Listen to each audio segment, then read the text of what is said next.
Picture the most sacred woman in the Roman world. She wears white linen so fine it costs more than a senator's annual salary. When she walks through the streets of Rome, the crowd parts. Lictors, the armed escorts of magistrates, step aside for her. If a condemned man is led past her on the way to his execution, he goes free. Her word alone can overturn a death sentence. The highest men in Rome compete for the privilege of sitting near her at the games. She is, by every official measure, the most protected human being in the Roman Republic. Now picture her buried alive, not as punishment in the modern sense of the word, not in a cell, not in chains, but in a ceremony. A procession through the streets of Rome, witnessed by crowds standing in deliberate, required silence. A litter carried on the shoulders of men who will not look at her face. A sealed underground chamber furnished with a bed, a lamp, a small quantity of food, and a small quantity of water. Enough to suggest she might survive, not enough for her to actually do so. This is what Rome called the rite of the bona dea, the living burial of a Vestal Virgin convicted of incestum, the breaking of her sacred oath of chastity. And the detail that no textbook lingers on is the one that tells you everything about what Rome actually was. The ceremony was not designed to kill her. It was designed to allow Rome to claim it did not. Here is what the portrait of Roman civilization does not show you. The white robes, the honored seats, the legal protections, they were not evidence of how much Rome valued women. They were the cost of what Rome demanded from them. And when that demand was not met, the response revealed the machinery beneath the marble with perfect clarity. Let us pull back the stone and look inside. The Vestal Virgins were an institution so old that Roman historians themselves could not agree on its founding. The name most commonly attached to its creation is Numa Pompilius, Rome's semi-legendary second king, though some sources trace elements of the practice back to Romulus himself. What is certain is that by the period of the late Republic and early Empire, the era most documented by surviving sources, the institution had been operating for centuries.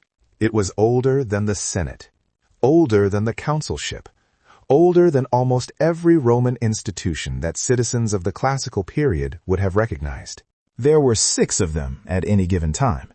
They were selected between the ages of 6 and 10, chosen from patrician families by the Pontifex Maximus, Rome's chief religious officer, a position eventually absorbed by the emperors themselves. The selection process was called the captio, the taking. The girl was legally removed from her father's authority, which in Roman law was absolute and lifelong over daughters. She was placed instead under the authority of the state and the goddess Vesta herself. Her family was compensated. She was not consulted. Her term of service was 30 years, 10 years of learning, 10 years of performing, 10 years of teaching. After that, she was technically free to leave, to marry, to return to the world. Most did not. The world had continued without them, and 30 years of extraordinary privilege, spiritual authority, and institutional power was difficult to trade for the ordinary fate of a Roman matron. In exchange for 30 years, Rome asked one thing: absolute chastity. No sexual contact of any kind, with anyone, under any circumstances. The logic was religious in its expression, but political in its function. Vesta was the goddess of the hearth, of the sacred fire that burned at the center of Rome's civic identity. The Vestals maintained that fire. If the fire went out, which happened occasionally through accident or negligence, it was a terrible omen, interpreted as a sign of divine displeasure with Rome itself. The fire's continuity was the continuity of Rome, and the fire's purity was inseparable in Roman theology from the sexual purity of its keepers. This is the mythology. Now, here is the mechanism. A society that grants extraordinary privilege to a small group of women, then makes that privilege contingent on a single behavioral requirement that cannot be externally verified, has created a system of perfect institutional control. The Vestals held enormous social power. They had legal standing that no other Roman woman possessed. They could own property, make wills, travel without a male escort, and attend public events from which other women were barred. These privileges created both the appearance of honor and the reality of leverage. The state that gives can also take away, and the manner of taking away was the thing Rome refined to an art. Think about what you have been told about Roman justice, public trials, accusation and defense, the right of Roman citizens to face their accusers. Rome produced some of the ancient world's most sophisticated legal thinking, and legal procedure was a source of genuine civic pride. The trial of a Vestal accused of incestum followed most of these conventions on the surface. There was an accusation, there was an inquiry conducted by the Pontifex Maximus, there was a formal judgment. But underneath, the process had a specific quality that distinguished it from ordinary Roman law. The Pontifex Maximus was not a neutral party. He was the head of Roman religion, the man whose authority over the Vestals was absolute and personal.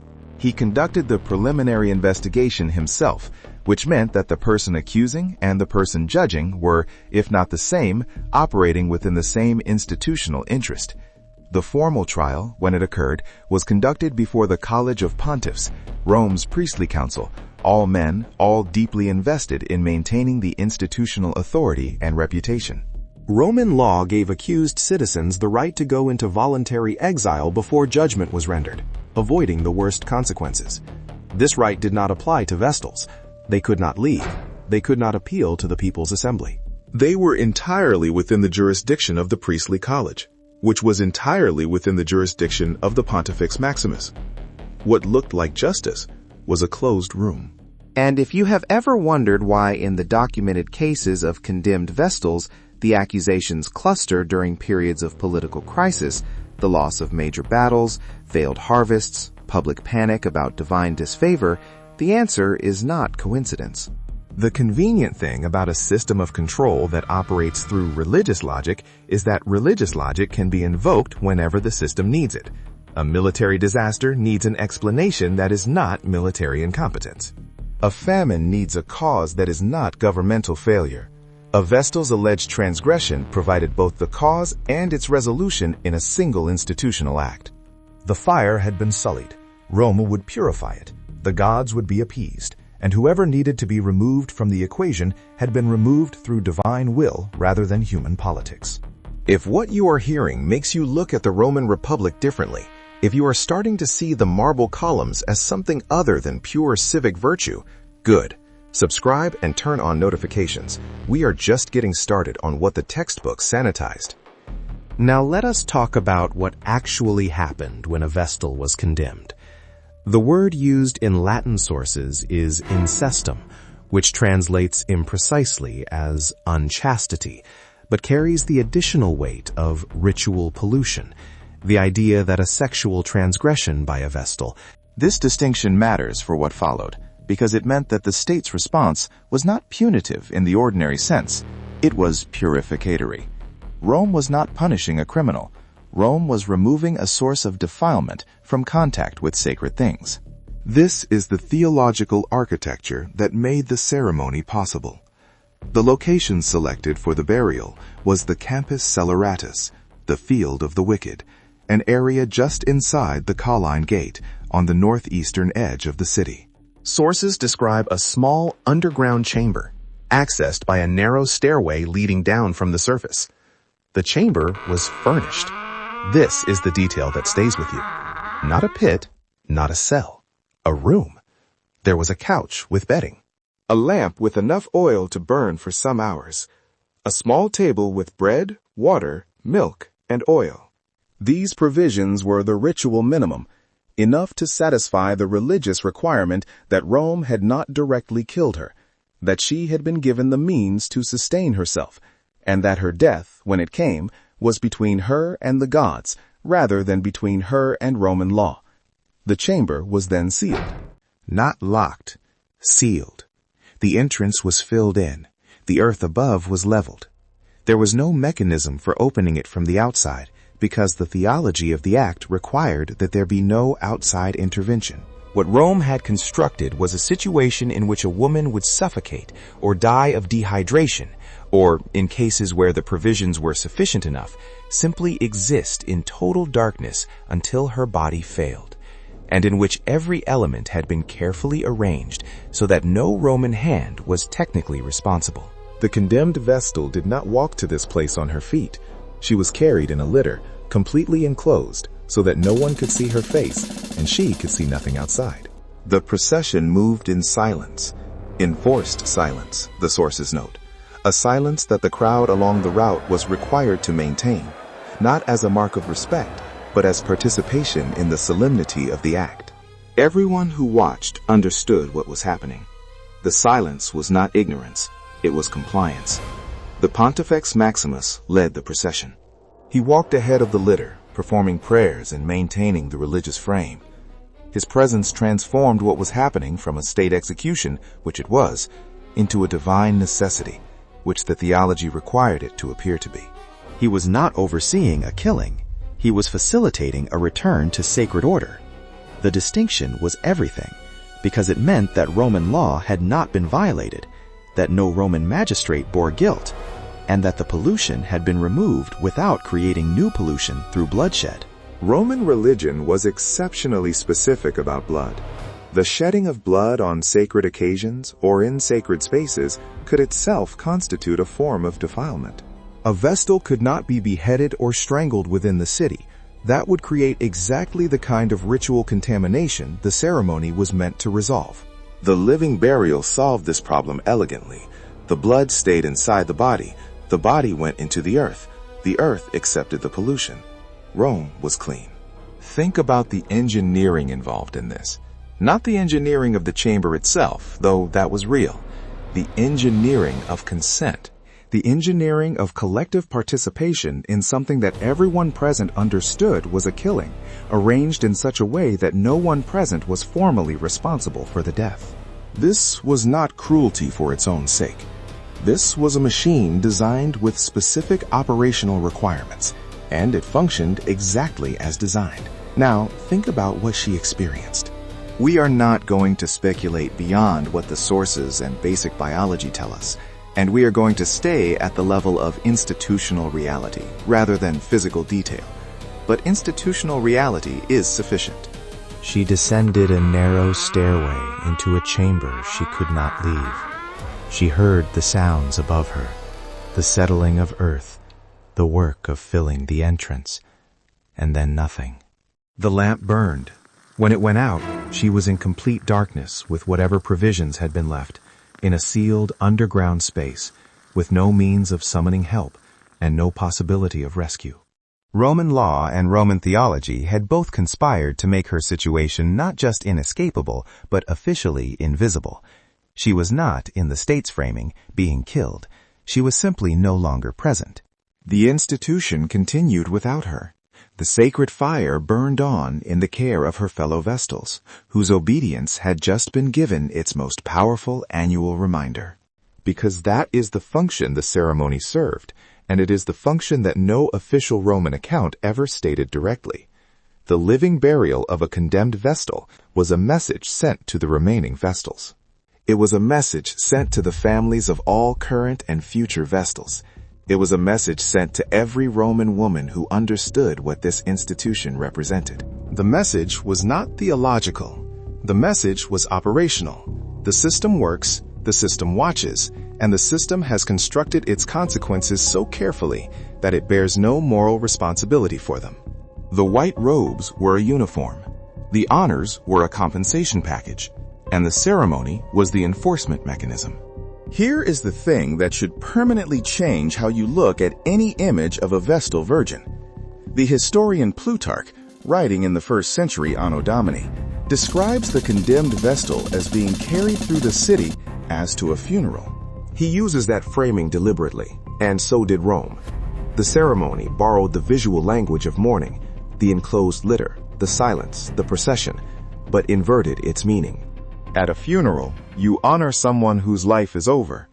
At this ceremony, you honor the institution that is ending hers. The woman inside the litter was not yet dead. She was fully alive, fully conscious, and fully aware of what the procession meant and where it was going. She would not scream. The sources do not record screaming. Whether this reflects actual behavior or simply the requirements of the official account is something we cannot determine with certainty.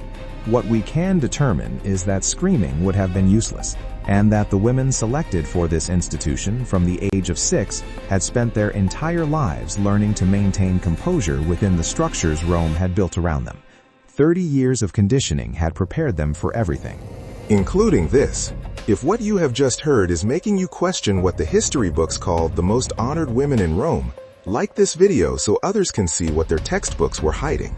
Now, let's follow the historical record into specific cases, because the pattern reveals something the general description conceals. The documented cases of condemned Vestals cluster in specific historical moments with a consistency that is not accidental. The historian Livy records 3 cases in the 4th century before Christ, during a period of significant military stress for Rome. The Dionysian of Halicarnassus adds details. The Catiline crisis of 63 before Christ produced accusations. The reign of Domitian in the 1st century Anno Domini produced the most extensively documented cases, 3 Vestals condemned in a single reign, at least one of whose conviction Pliny the Younger and others treated with open skepticism in their private correspondence. Domitian is the example that illuminates the mechanism most clearly. He was an emperor who used the Vestal institution with a precision that his predecessors had not matched. His condemnations came during a period when his relationship with the Senate was deteriorating, when his public image needed bolstering, and when accusations of divine disfavor were being used as political tools by various factions. The condemnation of the chief Vestal, Cornelia, was conducted without her being summoned to respond to the charges. She was condemned in absentia through a process that even by the standards of Vestal trials was procedurally unusual. Pliny the Younger, in a letter written after Domitian's assassination, describes Cornelia as having maintained her innocence throughout, and describes the spectacle of her burial as one of the most disturbing things he had witnessed in public life. He is careful not to accuse the emperor directly. Pliny was writing in the early years of a new reign, and political caution was warranted, but the texture of his account is unmistakable. Cornelia, according to Pliny, descended into the underground chamber, arranged her robes as she descended. Pliny notes this detail specifically as evidence of her dignity and composure. When her foot caught on a step and she stumbled, the Pontifex Maximus reached out his hand to her. She drew back from his touch. This gesture, this small, documented human gesture of recoiling from the hand of the man who had condemned her to die underground. Pliny records it as evidence of her innocence. We can read it differently, as evidence of what she knew, who she knew had done this to her, and what his outstretched hand represented. The Pontifex Maximus under Domitian was Domitian himself. He had accused her, convicted her, and led her procession. And when she stumbled on the stairs of the chamber he had ordered built, he offered her his hand, but she turned away from it. After that, the entrance was sealed. The institutional machine that Rome had built did not require cruelty from its operators. It required only their participation. The Pontifex Maximus did not need to hate Cornelia. He did not need to believe she was guilty. He needed only to perform the ceremony correctly, to speak the required prayers, to lead the required procession, and to ensure that the entrance was sealed behind her. The machine did the rest. What the machine produced was not merely the death of one woman. It produced the continuation of institutional control over 5 women who watched it happen, and over every woman who would enter the institution in subsequent generations, and over every family who offered a daughter to the captio and understood what they were offering her to. The privileges were real. The honor was genuine. And underneath both ran the permanent awareness of what happened when those privileges were perceived, accurately or not, as being misused. This is how institutional power works when it is functioning optimally. The punishment does not need to be frequent. It needs only to be remembered. The ceremony of the living burial occurred perhaps a dozen times across Rome's history in documented cases. It did not need to occur more often than that. The existence of the ceremony, the permanence of its memory, the public nature of its performance, these were sufficient. Every Vestal who had ever seen a procession or heard a description of one, or simply existed within an institution that carried the memory of such processions in its daily life, every one of them knew. Now let us look at what the white robes actually were. The dress of the Vestals is one of the most documented and debated aspects of their public presentation. White wool, the infula headband, the suffubulum, a short white veil worn during sacrifices, the vitae, the bands of white wool that adorned both their clothing and the sacred objects they handled. The sources describe the costume in detail, and artistic representations confirm the details. The visual signature was unmistakable throughout Roman public life. What the visual signature communicated is where the textbooks and the archaeology part ways. Official accounts describe the white as purity, the vitae as sacredness, and the veil as modesty. These interpretations served the institution's self-presentation. The practical function of the distinctive dress was identification. In a city of 1 million people, the white robes made a Vestal instantly visible anywhere she appeared. This visibility was the precondition of all her privileges. Her ability to stop an execution depended on the crowd recognizing who she was, on the lictors knowing what her presence meant, on the condemned man himself understanding that the law required his release. The white robes were not a symbol of what the Vestals were. They were the mechanism that made it possible to enforce what the Vestals were required to be. When the white robes appeared in a procession moving toward the Campus Sceleratus, that same visibility, that same instant recognition, transformed into something else. The crowd that had parted for her in honor now stood in required silence. The dress that had guaranteed her protection now announced her condemnation. The same visual marker that had given her access to every space in Rome was now marking her passage out of it. This is the grotesque juxtaposition at the center of the institution. The source of the privilege was inseparable from the mechanism of the punishment.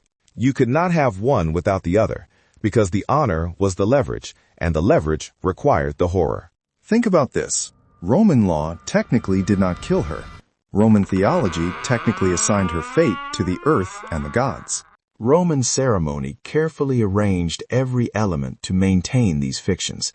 And yet, Roman society produced, maintained, funded, staffed, and operated the institution that created every condition of her death. The hands that sealed the chamber were Roman hands. The earth that filled the entrance was Roman earth. The silence of the crowd was a Roman silence. And the lamp that burned in the chamber until the air ran out was lit by a Roman priest, who then walked back up the stairs into the sunlight of the city that Rome had decided to keep. Now we've reached something the Pontifex Maximus would never say aloud, which is that the ceremony was not primarily about Vesta. It was not primarily about the sacred fire. It was not primarily about divine purity or ritual contamination. It was about what happens to a woman who was perceived, correctly or not, as having stepped outside the role the state assigned her. The theology provided the language. The law provided the procedure. The ceremony provided the theater. But the function was control, and the instrument of control was the permanent, embodied procession and burial knowledge of what the alternative to compliance looked like. By the time Rome's empire had expanded to encompass much of the known world, the Vestal institution was centuries old, and its mythology was deeply embedded in Roman civic identity. The Vestals represented Rome's relationship with its gods, Rome's continuity across generations, and Rome's claim to a special divine favor that explained and justified its extraordinary political and military success. This mythology was not incidental. It was load-bearing. Rome needed the Vestals to be what Rome said they were. And so when a Vestal was accused, Rome also needed the accusation to resolve correctly. Not because individual guilt or innocence mattered, the historical record is ambiguous enough on that point to suggest it often did not, but because the resolution demonstrated that the system worked. The fire's integrity had been challenged and restored. The goddess had been served. Rome continued. The condemned woman was, in the system's framing, not a victim. She was a malfunction that had been corrected. This is the most disturbing thing about the ceremony, and it is the thing that makes it most recognizable to anyone who has ever lived within a large institution. The system did not require its participants to be cruel. It required only their participation. The Pontifex Maximus, the priests of the college, the men who carried the litter, the men who filled the entrance, none of them needed to wish her harm. They needed only to perform their assigned roles within a ceremony that the institution had constructed, that the theology had sanctified, and that the state had declared necessary. The ordinary functioning of established procedure was sufficient. Cornelia descended the stairs, arranged her robes, drew back from the outstretched hand, and then the entrance was filled. Pliny's letter continues beyond this moment. He writes that after Domitian's assassination, there was discussion about whether Cornelia's memory should be rehabilitated, whether her conviction should be formally reviewed. Nothing came of it. The institution continued. The fire burned on. She is not named in any surviving official Roman record as having been wrongly convicted. She is named only in Pliny's private correspondence, which survived by accident, as a woman whose composure in descending into an underground chamber was evidence of her innocence. The historical irony is complete. The institution that built its entire identity on the preservation of memory, the sacred fire as Rome's continuous thread across time, left behind no official memory of the names of most of the women it buried. We know Cornelia because Pliny wrote a letter. We know other names because they appear incidentally in military histories or political chronicles, not as themselves, but as occasions for the events that surrounded their condemnations. The ceremony was designed to remove them from the city and from the record simultaneously. Now you know what the white robes were hiding. You know what the honors cost. You know what the procession looked like from inside the litter. You know what the ceremony was actually designed to accomplish, for whose benefit, and through what theological engineering it was made to appear as something other than what it was. The next time you see an image of a Vestal Virgin, the calm face, the white veil, the composed posture that appears in paintings, sculptures, and museum exhibits across the Western world, you will see it differently. You will know that the composure was unnatural. It was trained into these women from the age of 6 for the same reason a soldier is trained, because the institution needed it from them, and the institution had very specific methods of enforcing the requirement. You will know that the white was not innocence, it was identification. And you will know that somewhere beneath the forum, in a space that the Roman state carefully arranged, carefully sealed, and carefully refused to call a tomb, the lamp burned for a few hours and then went dark. This is the history that Rome built its mythology on top of, not instead of, on top of. The mythology and the machinery coexisted, and they needed each other. The mythology gave the institution its legitimacy. The machinery gave the mythology its teeth. Strip away the theology, and you have a state apparatus for controlling a small group of women through the permanent threat of ritualized death. Dress it in Vesta's sacred fire, and you have one of the most enduring religious institutions in the ancient world. The ceremony was not an aberration. It was the institution's foundation. Now you can never look at it the same way again. If this video has permanently changed how you see the Roman world, if you now see the machinery beneath the mythology, subscribe to this channel. We find the mechanism underneath every historical image that power has ever constructed, and we do not stop at the marble. Drop a comment. Which historical institution do you think is hiding the most behind its mythology? Which honored group do you suspect paid costs that official history never mentions? The answer might surprise you. The answer might not. Rome lasted 1,000 years, and it maintained the Vestal institution for most of them, not because the theology was compelling, though it was, not because the fire was genuinely sacred, though Romans believed it was, Because the ceremony worked. Because the white-robed women who attended the sacred flame every day knew what it meant when the procession formed. Because that knowledge was transmitted as surely as any religious text from one generation of Vestals to the next. Because the institution never needed to use the ceremony frequently, it only needed to use it correctly, and to ensure that everyone who needed to know understood exactly what correct use looked like. This is the legacy of the Vestal institution. Not the fire, not the purity, not the extraordinary legal privileges that made Rome's treatment of these women look, from a sufficient distance, like honor. The legacy is the chamber beneath the campus sceleratus. The legacy is the lamp that burned until it did not. The legacy is Cornelia, arranging her robes on the stairs while descending into the dark, and the hand that reached for her, and the gesture with which she declined it. Rome placed her in white and called it sacred. We can call it what it was,